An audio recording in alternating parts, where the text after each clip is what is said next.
Hello student, welcome in physics, welcome in physical world. तर आज आपण त्या ठिकाणी पाहणार आहोत 11वीचा हा पहिला टॉपिक जो CBSE मध्ये पण आहे आणि स्टेट बोर्ड महाराष्ट्र बोर्ड मध्ये पण आहे 11 साठी. ठीक आहे. तर मग आज आपण पाहणार आहोत त्या ठिकाणी 11 साठीचा पहिला topic that is physical world. बघा आपण फिजिक्स शिकत असताना शिकण्याआधी फिजिक्स सुरुवात करत असताना आपल्याला याबद्दल सर्व काही डिटेल इन्फॉर्मेशन बघायची आहे, सर्व माहिती बघायची आहे. ठीक आहे की नेमकं काय काय या ठिकाणी आपण बघणार आहोत 11th मध्ये.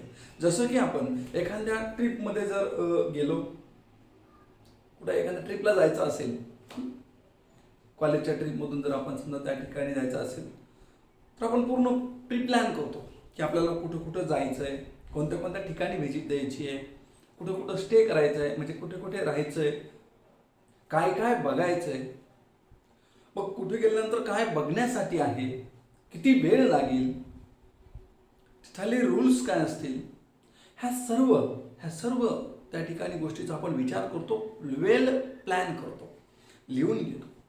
आणि हा सर्व प्लॅन केल्यानंतर त्या ठिकाणी जाण्याची आपली उत्सुकता वाढते. ठीक आहे, हा झाला वेल प्लॅन. तसं फिजिक्समध्ये शिकण्या अगोदर नेमकं आपल्याला याच्यामध्ये काय काय शिकायचंय, काय काय बघायचंय, काय काय बघायला भेटेल, शिकायला भेटेल, हे जर सुरुवातीला आपल्याला जर कळालं तर आपली ही शिकण्याची उत्सुकता ही अधिक वाढेल आणि हा सब्जेक्ट इंटरेस्टिंग बनेल. आणि म्हणून यासाठी त्या ठिकाणी स्टेट बोर्डानेही आणि CBSE बोर्डानेही फिजिक्समध्ये हा पहिला टॉपिक त्या ठिकाणी टाकलेला आहे, तो म्हणजे फिजिकल वर्ल्ड. आणि सगळ्यात महत्त्वाचं सांगायचं म्हणजे काय, तर या फिजिकल वर्ल्डवर नीटसाठी एकही प्रश्न नसतो. ठीक आहे, नीटसाठी जरी प्रश्न नसेल पण तरी हा जो चॅप्टर आहे हा फार महत्त्वाचा आहे है ना. कारण आपल्याला नेमकं काय शिकायचं आहे सायन्समध्ये हे सांगणारा सब्जेक्ट, हा सांगणारा चॅप्टर म्हणजे कोण, फिजिकल वर्ल्ड. ओके, तर बघूया नेमकं फिजिकल वर्ल्ड बघत असताना त्या ठिकाणी नेमकं सायन्स कशाला म्हणायचं याबद्दल आपण आधी चर्चा करूया. सायन्स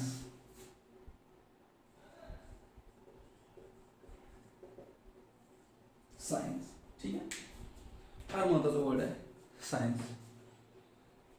तर बघा सुरुवातीच्या काळामध्ये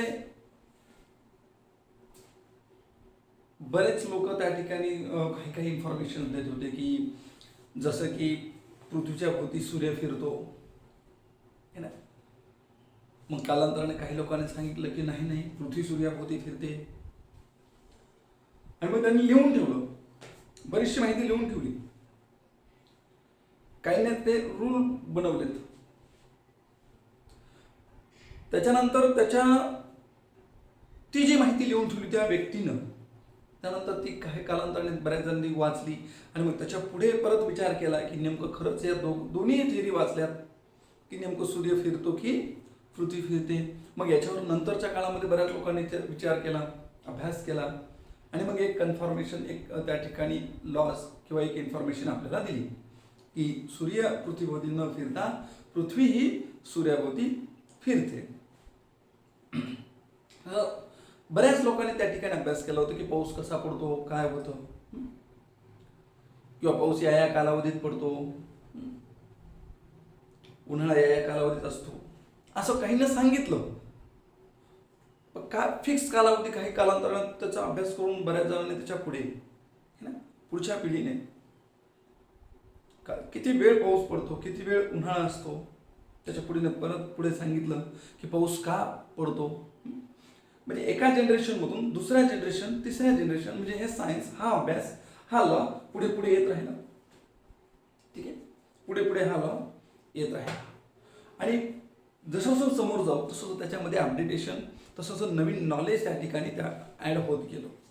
ओके, मग प्रश्न आहे नेमकं सायन्स कशाला म्हणायचा, हा शब्द आला कुठून. तो वास्तविक पाहता सायन्स हा शब्द आला त्या ठिकाणी ग्रीक वर्ड पासून, सायंटिया पासून. हे ग्रीक वर्ड आहे ना,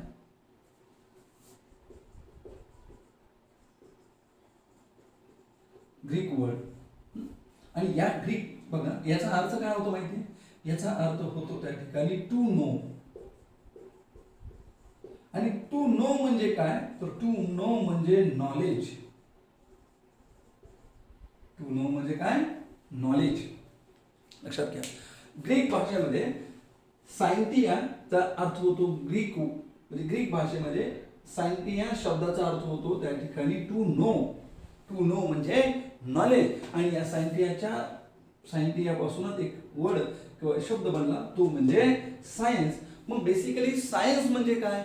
तर सायन्स म्हणजे शॉर्टमध्ये डेफिनेशन द्यायची म्हटलं तर सायन्स म्हणजे it is a organised knowledge. Science म्हणजे काय म्हणता येईल मग? Science is a organised knowledge. Organised knowledge. ठीक आहे, science is organised knowledge. Simple definition. ठीक आहे सर, चांगली सांगितली तुम्ही एकदम, है ना? पण मिनिंग आम्हाला काही कळला नाही. मग मिनिंग नेमकं काय होतो तर बघूया आपण की नेमकं ऑर्गनाइज नॉलेज म्हणजे नेमकं काय. ठीक आहे, तर बघा, फॉर एक्झाम्पल काही गोष्टी पूर्वी आपले पूर्वज सांगत आलेत म्हणून मानणं, या म्हणतात अंधविश्वास किंवा अंधश्रद्धा. आणि त्या गोष्टी का आहेत याच्यावर अभ्यास करून सांगणं, त्याला म्हणायचं सायन्स. सर काही पटलं नाही, डिटेल सांगा. फॉर एक्झाम्पल समजा आपण जर बघितलं की गणपती दूध पितो. ओके, पूर्वज सांगतात, मानलं आपण गणपती दूध पितो, है ना? हे मानणं, ह्याला म्हणायचं त्या ठिकाणी अंधश्रद्धा किंवा अंधविश्वास. पण गणपती दूध का पितो, किती पितो, केव्हा पितो, कसं पितो, हा सर्व अभ्यास जर आपण केला तर याला म्हणायचं सायन्स. याला म्हणायचं सायन्स. म्हणजे हे बी नॉलेज झालं, पण हे सायन्स झालं का? नाही. म्हणजे सर्व नॉलेजला आपल्याला सायन्स म्हणता येणार नाही. जसं की त्या ठिकाणी महाराष्ट्राची राजधानी मुंबई, सायन्स झालं का? नाही, नॉलेज आहे पण सायन्स नाही. मग सर सायन्स नेमकं काय आहे? हा यस, सायन्समध्ये ज्या कन्सेप्ट आपल्याला मांडायच्या आहेत ना, तर त्या कन्सेप्टला त्या ठिकाणी काहीतरी बेस पाहिजे, काहीतरी त्या ठिकाणी स्टेप्स आहेत. त्या स्टेप्स कंप्लीट केल्यानंतरच तो फिनॉमिना हा सायन्समध्ये येतो. म्हणजे सायन्सचा बेस नेमकं काय आहे? तर सायन्सचा बेस आहे शॉर्टली नेचर किंवा natural things.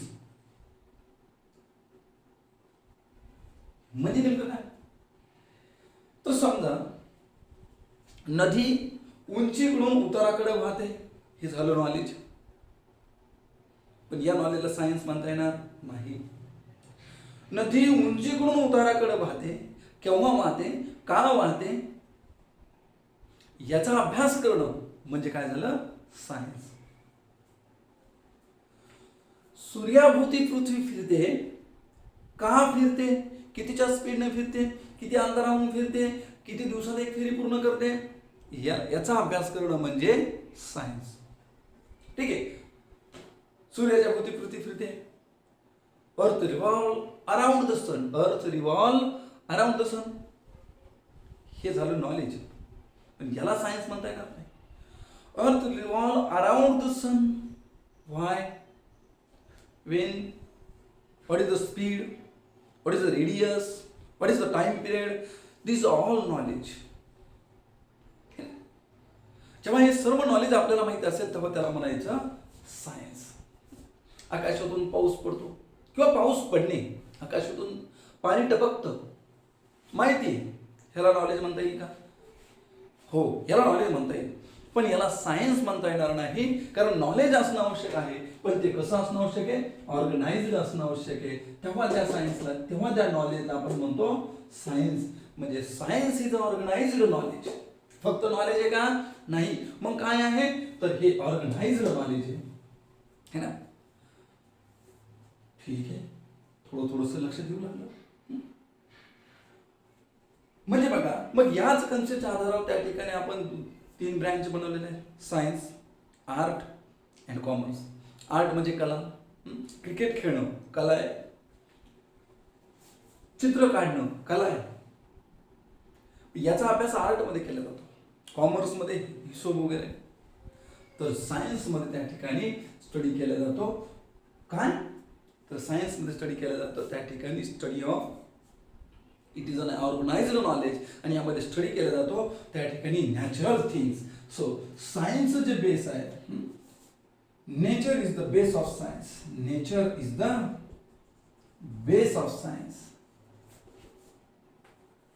Base of science लक्षात घ्या. Nature is the base of science. आणि वास्तविक पाहता नेचर म्हणजेच फिजिक्स. मी तुम्हाला नंतर सांगणारच आहे. म्हणजे ऍक्च्युअली जर विचार केला तर नेचर म्हणजे फिजिक्स, म्हणजे physics is the base of science in short. म्हणजेच काय तर म्हणजेच physics is nothing but the science. म्हणजेच काय physics is nothing but the science. तर आपण इन डिटेलमध्ये पुढे पुढे पाहत जाणार आहोत. ठीक आहे सायन्स बद्दल. तर आता बघूया की नेमकं ज्या कन्सेप्ट सायन्समध्ये आपल्याला त्या ठिकाणी टाकायचे. आता कोणताही कन्सेप्ट सायन्समध्ये टाकता येईल का? नाही. जसं की पूर्वी त्या ठिकाणी सांगत होते, पूर्वीच्या सुरुवातीच्या काळामध्ये जर का निसर्गाच्या या नेचरच्या थिंग्स बद्दल ज्याने अभ्यास केला आहे ना, प्लॅनेट, सॅटेलाइट्स, अर्थ, सन, ठीक आहे, याचा ज्यांनी कोणी अभ्यास केला त्याला सुरुवातीच्या काळामध्ये फिलॉसॉफर म्हणत होते. त्यांनी काही जे दिसलं, जे ऑब्झर्व झालं त्यांनी ते लिहून ठेवलं. कसं होतं ते सांगितलं है ना, केव्हा होतं ते सांगितलं. त्यांना फिलॉसॉफर्स म्हणत. नंतर त्या ठिकाणी त्यांना आपण सायंटिस्ट म्हणू लागलो. आणि मग बरेच सायंटिस्ट होऊन गेले ज्यांनी या निसर्गाच्या नियमांचा अभ्यास केला, स्टडी केला. ठीक आहे. मग प्रत्येक नॉलेजला सायन्समध्ये टाकता येतं का? नाही. मग जर सायन्समध्ये त्या ठिकाणी आपल्याला नॉलेजला टाकायचं असेल, काही फिनॉमिनाला टाकायचं असेल, काही लॉजला टाकायचं असेल, तर त्यासाठी त्या ठिकाणी काही सायंटिफिक मेथड या ठिकाणी आपल्याला आवश्यक आहे. तर त्या सायंटिफिक मेथड आपण शिकूया. कोणत्या method? Scientific method. Scientific method to study the nature, to study the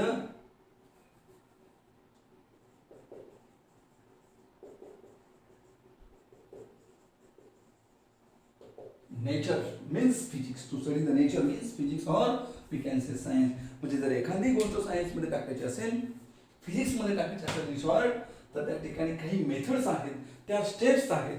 त्या स्टेप्सनं जर त्या ठिकाणी फॉलो केल्या, कंप्लीट केल्या, तर ती कन्सेप्ट फिजिक्समध्ये येते, म्हणजेच सायन्समध्ये येते. म्हणजे या स्टेपनं जर एखाद्यानं नॉलेज एक्सप्लेन केलं तर त्याला आपण त्या ठिकाणी म्हणतो सायन्स.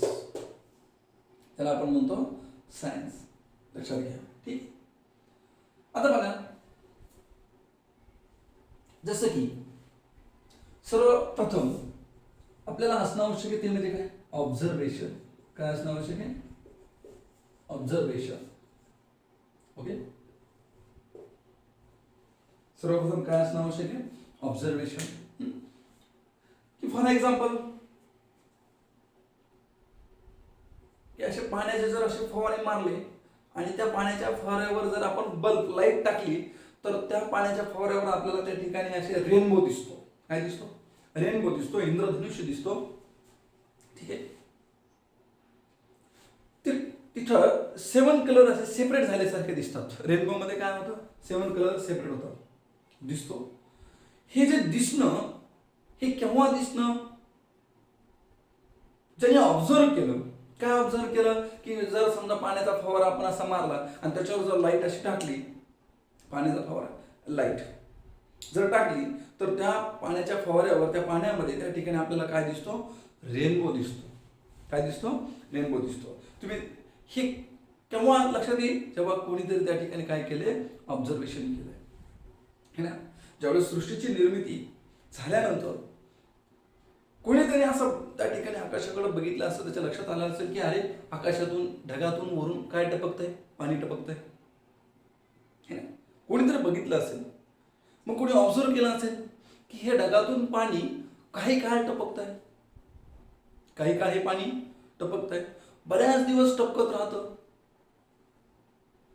बरेच दिवस टपकत राहतं आणि त्यानंतर टपकणं बंद होतं.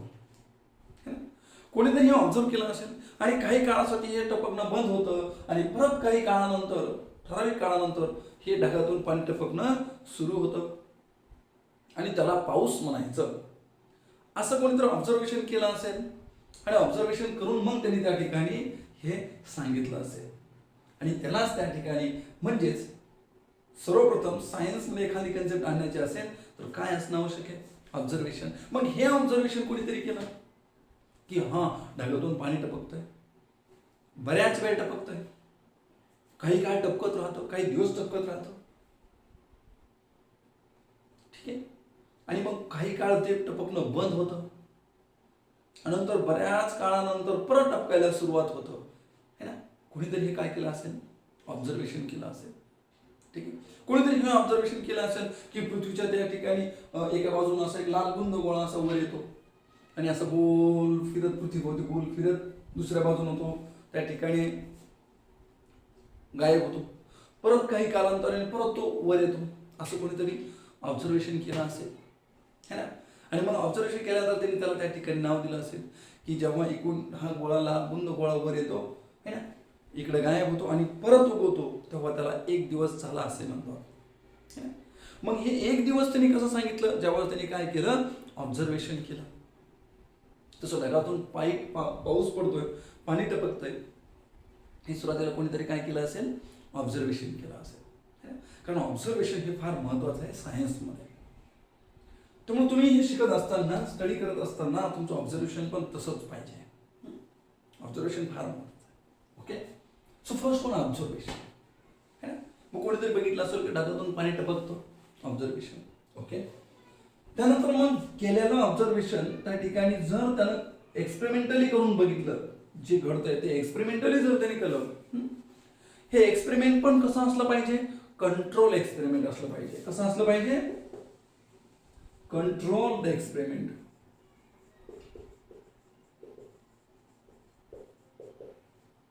कसं असलं पाहिजे? हे कंट्रोल एक्सपेरिमेंट. म्हणजे जे बघितलंय ते एक्सपेरिमेंटली होतंय की नाही त्या ठिकाणी ते करून पाहणं. Okay, observation. आणि मग एक्सपेरिमेंटल त्या ठिकाणी कसं केलं? तर त्या ठिकाणी काय घेतलं? एक पातेलं घेतलं, पातेल्यामध्ये पाणी घेतलं, गॅसवर ठेवलं, गॅस स्टार्ट केला, म्हणजे हीट द्यायला सुरुवात केली त्या पातेल्यातल्या पाण्याला. ते पाणी उकळे, उकळल्यानंतर मग त्या ठिकाणी त्याच्यावर आपण एक प्लेट ठेवायची. उकळलेल्या पाण्याची वाफ होईल, ती वाफ त्या प्लेटला लागेल, ठीक आहे. मग आपण काय केलं? अलगद जर वरून थंड पाणी टाकलं त्या प्लेटला आणि ही प्लेट अलगद जर अशी उचलली तर या प्लेटच्या खालच्या बाजूला असे पाण्याचे थेंब असे त्या ठिकाणी चिटकलेले दिसतील. आणि हे थेंब जशी प्लेट आपण बाजूला घेतली तसे ते पावसाचे ते पाण्याचे थेंब पटापटा कुठं पडायला सुरुवात होईल? खाली पडायला सुरुवात होईल. ॲज लाईक, है ना, रेन. ॲज लाईक रेन म्हणजे पावसासारखे ते पाणी कुठं टिपकल? खाली टिपकल, ठीक आहे. म्हणजे हे काय केलं? Control experiment. कसं केलं? लक्षात घ्या, परत सांगतोय की पातेल्यामध्ये पाणी घेतलं, गॅसवर ठेवलं, गॅस स्टार्ट केला, त्याच्यावर एक प्लेट ठेवली, पाणी उकळेल, वाफ बनेल, वाफ वर येईल, वाफ वर येईल, ठीक आहे. मग वाफ त्या ठिकाणी थोडं थंड पाणी टाका त्या प्लेटवर, है ना, आणि थंड पाणी टाकल्यानंतर ती प्लेट बाजूला घ्या. जशी आपण बाजूला घेऊ तसे त्या ठिकाणी टपाटपा थेंब खाली पडायला सुरुवात होईल, म्हणजे पावसासारखे. तसंच निसर्गामध्ये पण घडतं. समुद्राच्या पाण्यावर त्या ठिकाणी उष्णतेमुळे, हीटमुळं काय होते? पाण्याची वाफ बनते, बाष्पीभवन होतं. हे पाणी त्या ठिकाणी, हे वाफ हे हवेपेक्षाही हलके असते.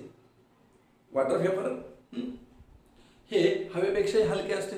मग हलका पदार्थ वर जातात, जड पदार्थ खाली येतात, म्हणजे वरची हवा खाली येते, है ना. हे वॉटर व्हेपर वर जातात, वॉटर व्हेपर वर जातात आणि जिकडं कमी दाबाचा पट्टा तयार होईल तिकडं हे वॉटर व्हेपर फ्लो होत जातात, वाहत जातात. त्याला जर थंड हवा लागली तर ते परत पाण्यात रूपांतर होऊन पावसाच्या स्वरूपात कुठं पडतात? अर्थवर पडतात आणि त्यालाच आपण काय म्हणतो? पाऊस म्हणतो. हे जशा तसं एक्सपेरिमेंट कुठं केलं? समजा कुठं केलं तर समजा हे बघा, हे पातेलं आहे, याला जर आपण हीट दिली, है ना, तर या ठिकाणी हे पाणी आहे, हे पाणी आहे, है ना. जशी हीट दिली तसे पाण्याची वाफ बनते. याच्यावर आपण एक झाकण ठेवलं असं, है ना, झाकण ठेवलं ही वाफ बनते आणि ह्या प्लेटला अशी टाकलं. वरून जर आपण याच्यामध्ये जर गार पाणी टाकलं, थंड पाणी टाकलं, थंड पाणी जर या प्लेटमध्ये टाकलं आणि जर ही प्लेट आपण अशी बाजूला घेतली तर हे त्या ठिकाणी असे पावसाचे थेंब असे पुढे पडल्यासारखे दिसतील, आपल्याला खाली पडल्यासारखे दिसतील. म्हणजे काय पडल्यासारखे दिसतील आपल्याला, असं खाली या ठिकाणी या प्लेट मधून हे थेंब पुढे पडल्यासारखे दिसतील खाली. म्हणजे कशा प्रकारे दिसून येतं, हे पावसाचं. म्हणजे हे आपण काय करून दाखवलं, तर हे आपण एक्सपेरिमेंट केलं, ते पण कसं कंट्रोल. म्हणजे कसं, जसं तुम्ही उष्णता देणं बंद केलं, वाफ वर जाणं बंद होईल, जेवढं पाणी तुम्ही टाकलं जेवढी वाफ तयार होईल तेवढाच काय तयार होतो, पाऊस. म्हणजे हे एक्सपेरिमेंट पण कसं आहे, कंट्रोल एक्सपेरिमेंट. लक्षात घ्या. तर मग सायन्समध्ये त्या ठिकाणी एखादी कन्सेप्ट इन्क्लूड करायची असेल तर त्याची दुसरी स्टेप कोणती आहे, ती म्हणजे कंट्रोल एक्सपेरिमेंट. लक्षात असू द्या. ठीक आहे, कंट्रोल एक्सपेरिमेंट. ओके. त्यानंतर थर्ड आहे रिझन. काय आहे, रिझन. ठीक आहे, किंवा आपण म्हणू रिझनिंग. रिझनिंग दोन प्रकारचे आहेत. एक आहे क्वालिटेटिव्ह आणि दुसरी आहे quantitative. Qualitative, quantitative. Sir qualitative reasoning म्हणजे काय आणि क्वांटिटेटिव्ह रिझनिंग म्हणजे काय, हे काही थोडंसं आम्हाला लक्षात आलं ना. ठीक आहे, बघूया मग नेमकं क्वालिटेटिव्ह रिझनिंग म्हणजे काय. ठीक आहे, तर बघूया क्वालिटेटिव्ह रिझनिंग अर्थ काय होतो. समजा एक बघा, ही एक मास असणारी बॉडी आहे, ही एक मास असणारी बॉडी आहे, किंवा ही एक अर्थ आहे, ही एक सन आहे. अर्थ आणि सन, किंवा हे दोन मास असणाऱ्या बॉडीमध्ये त्या ठिकाणी अशा प्रकारे फोर्स असतो. हा फोर्स अर्थचा म्हणून, हा फोर्स सनचा म्हणून. दोघांवर त्या ठिकाणी दोन्ही एकमेकाला असे ओढतात. बघा, ह्या कोणत्या फोर्स न म्हणतात, याला आपण म्हणतो ग्रॅव्हिटेशनल फोर्स. कोणता फोर्स म्हणतो, ग्रॅव्हिटेशनल. सन किंवा वन बॉडी सेकंड बॉडी, म्हणजे वन बॉडी ही सेकंड बॉडी. हा फोर्स कोणता, ग्रॅव्हिटेशनल फोर्स. कोणता फोर्स, ग्रॅव्हिटेशनल फोर्स. ओके. म्हणजे बघा, हे दोन फोर्स न, ह्या दोन बॉडी एकमेकाकडे ज्या फोर्स न ओढतात, दोन्ही एकमेकाकडे ओढतात,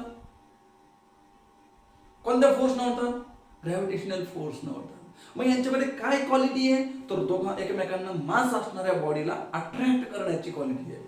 मास आहे ना, यमन आणि याला म्हणून आपण यमन. मग यांच्यामध्ये काय क्वालिटी आहे, जर का समजा दोन बॉडीमध्ये मास असतील तर त्या दोन बॉडी एकमेकाला आपल्याकडे अट्रॅक्ट करतात. ही त्याची काय झाली, क्वालिटी. काय क्वालिटी झाली, तर आपण या ठिकाणी म्हणू शकतो ग्रॅव्हिटेशनल फोर्स म्हणजे त्या ठिकाणी क्वालिटी झाली अट्रॅक्शन. है ना. मास असणाऱ्या बॉडी मध्ये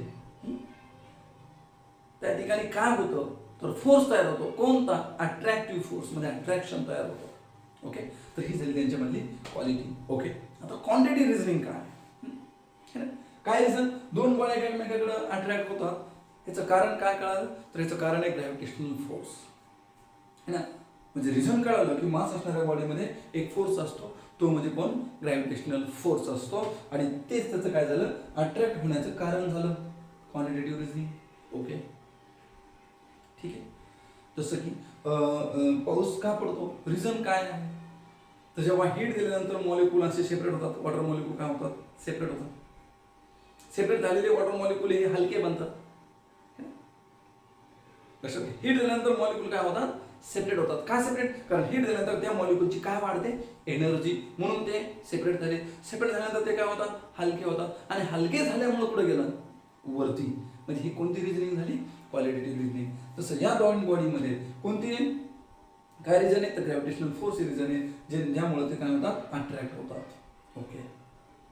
ठीक आहे. मग दुसरा आहे क्वांटिटेटिव्ह रिझनिंग. सर ठीक आहे, अट्रॅक्ट होतात, ओके, मान्य. मग क्वांटिटेटिव्ह रिझनिंग म्हणजे काय, तिथे जर समजा हा फोर्स किती जास्त किंवा किती कमी, एवढ्याच फोर्सनं काय अट्रॅक्ट होतात,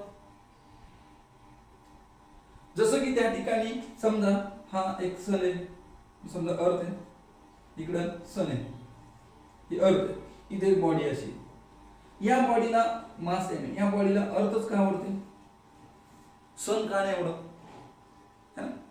ओढते ग्रॅव्हिटेशनल फोर्स. सन का नाही आवडत? मग कळालं की सन हा या बॉडीपासून खूप दूर आहे, अर्थ या बॉडीपासून खूप जवळ आहे, आणि म्हणून ही बॉडी अर्थच्या जवळ असल्यामुळे अर्थ त्याच्यावर त्या ठिकाणी जास्तीचा फोर्स तयार करते, आणि त्यामुळं त्या ठिकाणी ही बॉडी कोणाकडे जाते, अर्थकडे. मग याच्यातून क्वांटिटी काय कळाली, तर क्वांटिटी कळाली डिस्टन्स, है ना. मग कसं कळालं, तर म्हणून कळालं की जेवढं जास्त अंतर तेवढा हा फोर्स कमी, दोन बॉडीमध्ये जेवढं जास्त अंतर तेवढा हा फोर्स कमी. म्हणजे काय कळाली, म्हणजे कळाली क्वांटिटी. ठीक आहे, काय कळाली, क्वांटिटी कळाली. ठीक आहे. फॉर एक्झाम्पल बघा, दुसरं एक्झाम्पल त्या ठिकाणी सांगतो. जसं की रेनबोचं काय,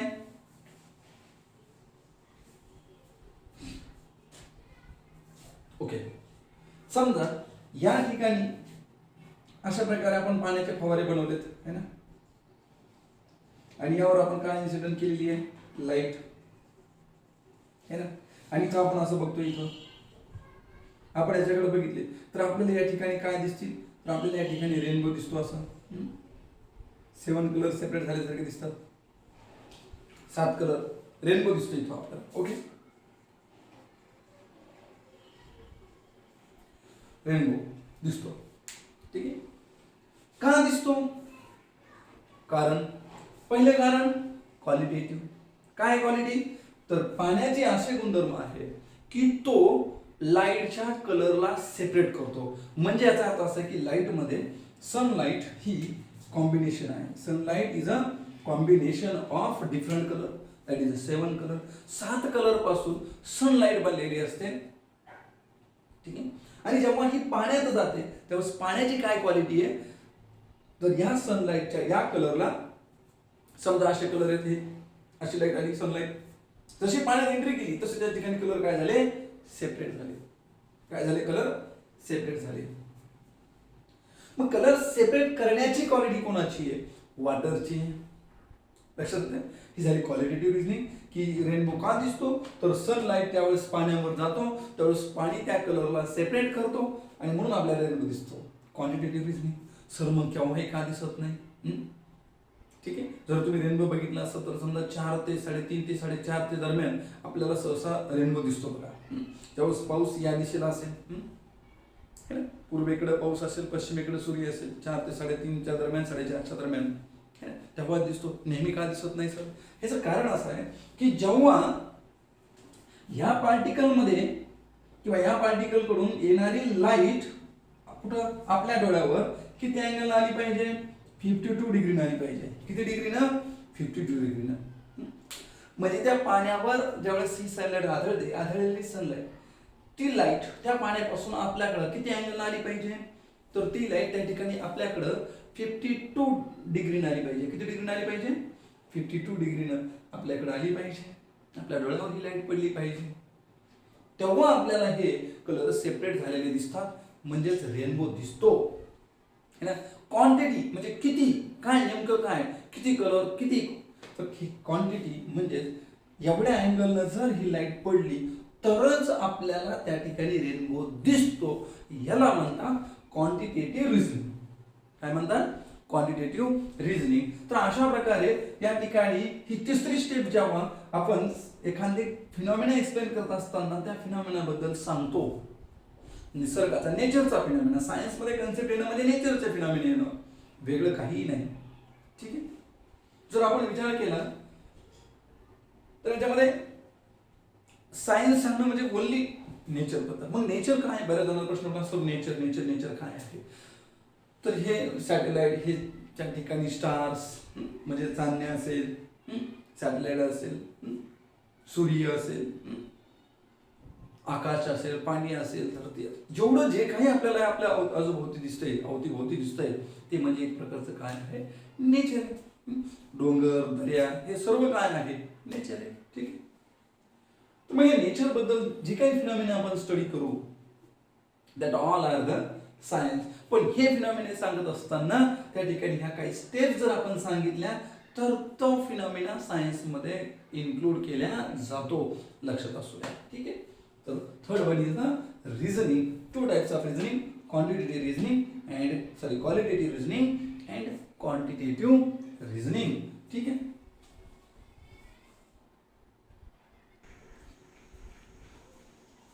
तर बघा त्या ठिकाणी 4 स्टेप कोणती आहे, तर 4 स्टेप आहे मॅथमॅटिकल मॉडेलिंग.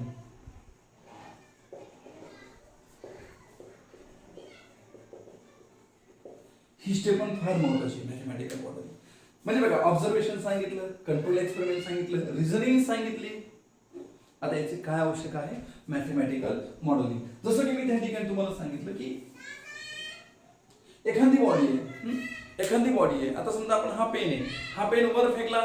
ठीक आहे. हा पेन जर आपण काय केला, वर फेकला, तर हा पेन खाली का पडतो, त्याला सूर्य का नाही उडत, किंवा एखाद्या साईडला एखादी उंच फेकली, त्याला सूर्य का नाही अटॅक करून घ्या. समजा मला सांगा ही इथं अर्थ आहे, इथं काय आहे, समजा सन, अर्थ राहणार सन.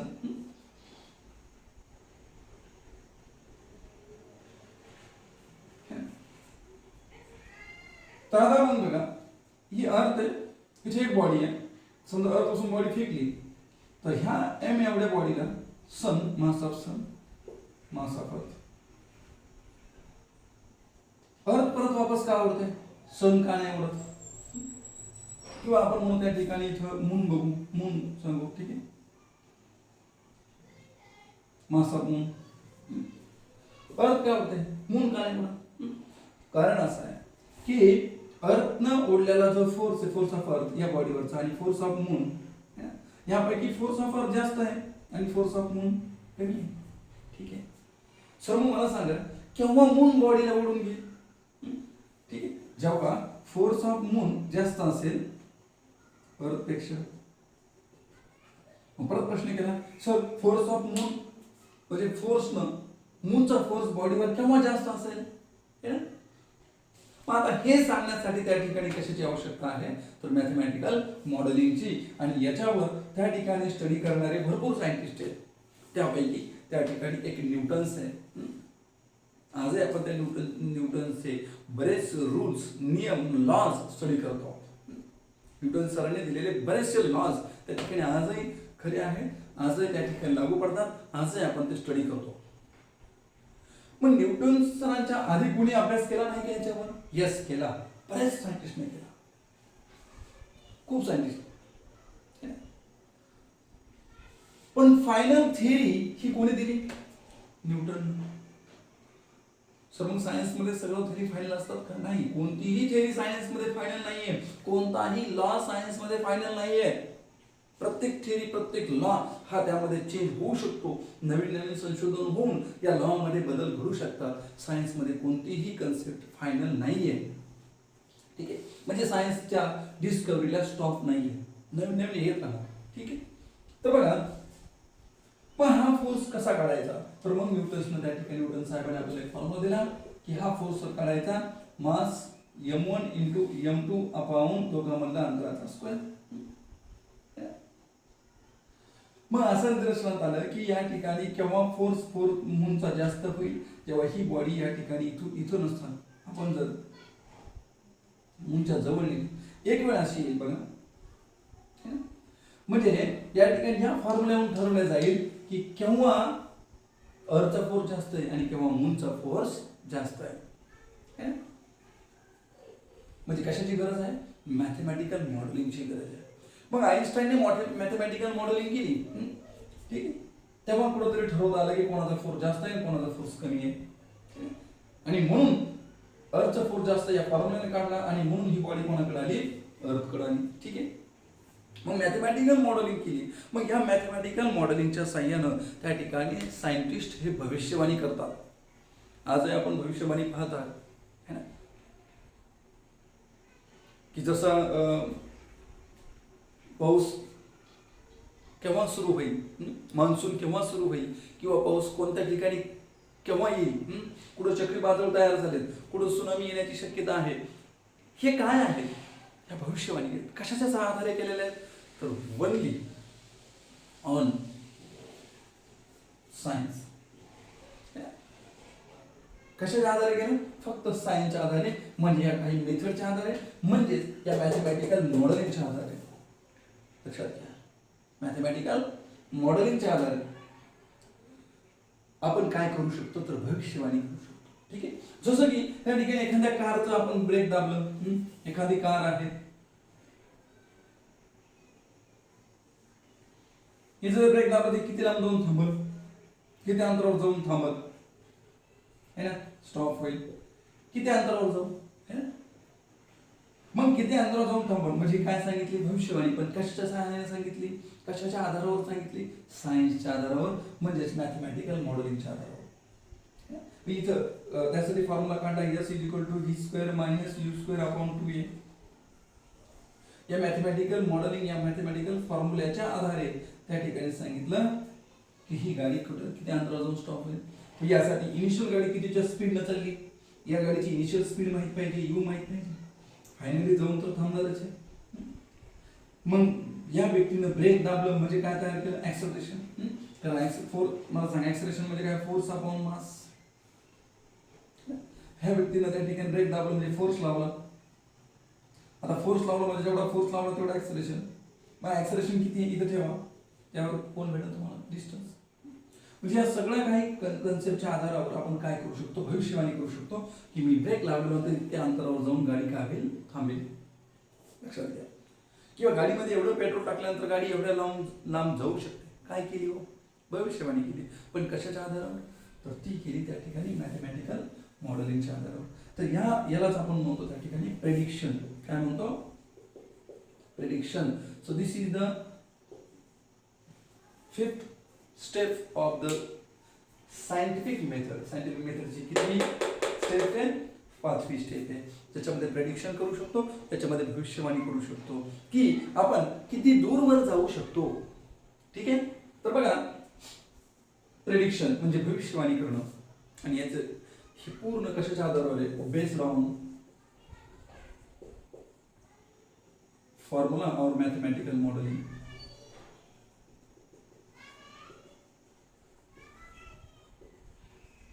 ओके, आणि शेवटची व्हेरिफिकेशन.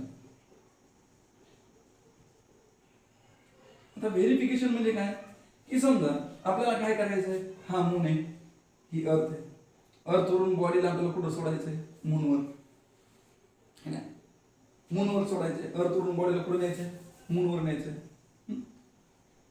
सॅटेलाइटला आपल्याला कुठं न्यायचं आहे, मूनवर. तर मग आपल्याला काय नेमकं प्रेडिक्शन व्हेरिफिकेशन करावं लागेल की नाही, मग यासाठी काय वापरावं लागेल, फॉर्म्युला. यासाठी काय करावं लागेल की बॉडीला आपल्याला सॅटेलाइटला कुठपर्यंत नेऊन सोडायचं आहे, अशा ठिकाणी,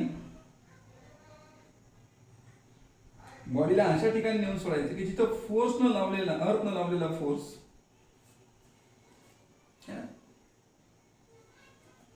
आणि मून न लावलेला फोर्स, है ना, इथून किती, एवढ्या अर्थ पासून किती अंतरावर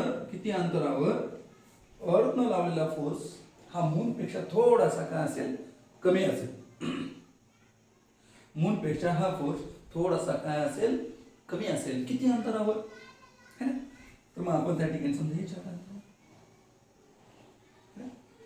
हे अंतर आपण काय करूया, त्या ठिकाणी कॅल्क्युलेट करूया. इथे गेल्यानंतर काय होईल, आता मूनचा फोर्स कसा असेल, जास्त असेल. मग इथं जाण्यासाठी किती वेळ लागेल, समजा लागले त्या ठिकाणी आपण म्हणू हे अंतर समजा त्या ठिकाणी आहे 14,000 किलोमीटर. किती किलोमीटर, 14,000 किलोमीटर. इथून समजा प्रेडिक्शन केलं आपण, हे इथून इथपर्यंत 14,000 किलोमीटरवर गेल्यावर पृथ्वीने लावलेला फोर्स, अर्थ अँड फोर्स ऑन मून, है ना, मून लावलेला फोर्स हा थोडासा जास्त असेल अर्थ पेक्षा एवढ्या अंतरावर. इथं किती वेळात पोहोचू आपण, समजा 5 तासामध्ये पोहोचू. प्रेडिक्शन केलं 5 तासामध्ये पोहोचू. तर बरोबर 5 तासामध्ये गेल्यानंतर आपण या ठिकाणी इंजिन काय करायचं, बंद करायचं, म्हणजे आपल्याला त्या ठिकाणी डिझेल लागणार नाही. बंद केलं इंजिन आणि मग बघितलं की त्या ठिकाणी इथून कोणाच्या फोर्समुळे ही बॉडी आपोआप कोणावर जाईल, मूनवर जाईल. कोणाच्या फोर्समुळे, मूनच्या ग्रॅव्हिटेशनल फोर्समुळे ही बॉडी आपोआप इथे जाईल. आणि हे जर आपण प्रयोग करून पाहिला, म्हणजे व्हेरीफाय केलं आणि हे जर खरं ठरलं, तर समजायचं की या ठिकाणी ही मॅथमॅटिकल मॉडेलिंग करेक्ट आहे. लक्षात घ्या. म्हणजे जे काही प्रेडिक्शन केलं, म्हणजे त्या ठिकाणी आपण म्हणून भविष्यवाणी केली सायन्सच्या आधारावर, तर ती व्हेरीफाय पण करून पाहावं लागते. जर व्हेरीफाय झाली तर समजायचं की हे फिनॉमिना, हे नॅचरल थिंग्स, हा फिनॉमिना करेक्ट आहे. आणि नंतर मग हा लॉज असेल, हा रूल असेल, हा लॉ असेल, तो कुठे इन्क्लूड केला जातो, तो इन्क्लूड केला जातो सायन्समध्ये. कुठे इन्क्लूड केला जातो, सायन्समध्ये. लक्षात घ्या. तर ह्या महत्त्वपूर्ण 5 स्टेप्स आहेत सायंटिफिक मेथडच्या, ज्या स्टेप वापरून आपण कोणतीही कन्सेप्ट सायन्समध्ये इन्क्लूड करू शकतो. म्हणजे कोणतेही कन्सेप्ट सायन्समध्ये सहजासहजी येत नाही, यासाठी कोणतेही लॉ सायन्समध्ये सहजासहजी येत नाही. यासाठी हे 5 स्टेप्स, म्हणजे ह्या मेथड जर त्या ठिकाणी पूर्ण केल्या, 5 स्टेप जर पूर्ण केल्या, तर आणि तरच कन्सेप्ट कुठे इन्क्लूड केले जाते, सायन्समध्ये इन्क्लूड केले जाते. So this is the scientific method to study the nature. ठीक आहे. तर आता बघा, आपण नेक्स्ट व्हिडिओमध्ये त्या ठिकाणी नेक्स्ट पॉइंट म्हणजे काय, तर फिजिक्स काय आहे, नेमकं फिजिक्समध्ये काय स्कोप आहे, काय लिमिटेशन्स आहेत, कोणते त्या ठिकाणी इंटरेस्टिंग एरिया आहे, ह्याबद्दल आपण नेक्स्ट व्हिडिओमध्ये बघूया. या ठिकाणी थांबूया. थँक्यू.